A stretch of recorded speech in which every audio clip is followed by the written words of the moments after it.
watching Sean Combs' The Reckoning on Netflix, so you don't have to. Bookies, it's your girl Dime, and I talk all things movie and TV, and it's time to clock in. I'm about to debrief episode 1 of Sean Combs' The Reckoning. Let's get into it.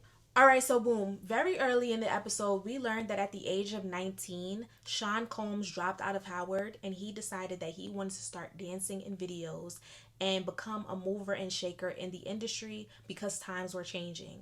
We learned that he was heavily influenced by Heavy D, and Heavy D is someone who put Mount Vernon on the map. Sean Combs did not really grow up with a father figure to teach him right from wrong, and that's because his father's brain was blown out in Central Park.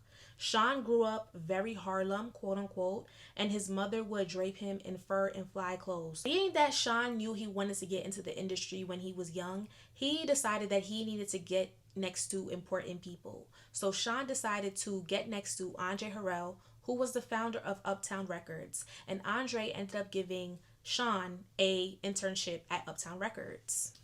In episode 1, we hear from Joy Dickerson, and Joy Dickerson is saying that she was essayed by Sean. She says that one day he videotaped her doing obscene things and put it on screen at his parties. She also says that one day she ended up bumping into him and immediately he dropped down to his knees and apologized, and he states that he never did anything to her. Sean Combs became famous because his name was attached to tragedy. A celebrity charity basketball game was thrown, and alongside Sean, Heavy D promoted this event.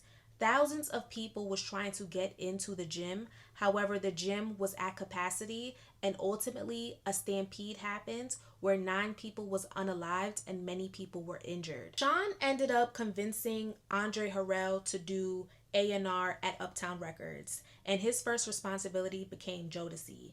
He was the reason Jodeci had on baggy clothes and unlaced boots, and he's credited to have a good ear when it comes to music, even though he wasn't a producer. Right after Jodeci came Mary J. Blige, and he launched a female artist in a male-dominated hip-hop era.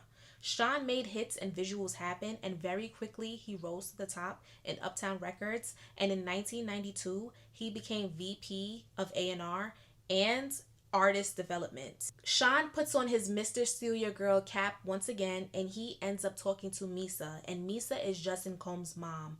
We hear in the first episode that Diddy ultimately put hands on Misa, and it was because of jealousy. There was a lot of jealousy throughout that relationship.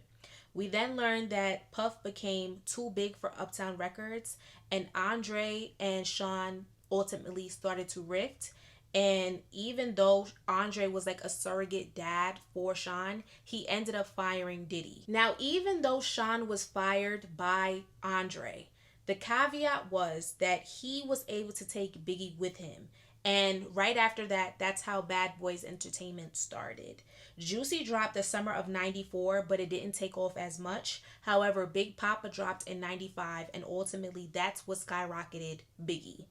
We learned that Biggie and now Tupac then start having a relationship, and Tupac was very happy for Biggie. Pac wanted to see him win, and he would often have Biggie open up shows for him. Sean was very jealous of Biggie and Pac's relationship and friendship, and he envied people who were successful without manipulation, and Sean was ultimately threatened of Tupac. In the last minutes of the episode, we hear from Kirk Burroughs, who is not only the godfather of one of Sean Combs' children, but he is also the co-founder of Bad Boys. He states that with a mature mind, he feels as though Sean Combs had something to do with the death of Tupac. Bookies, it's your girl Dami. You just clocked in.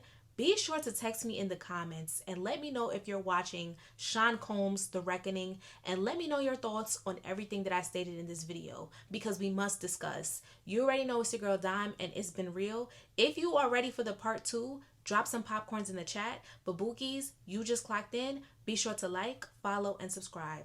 Later.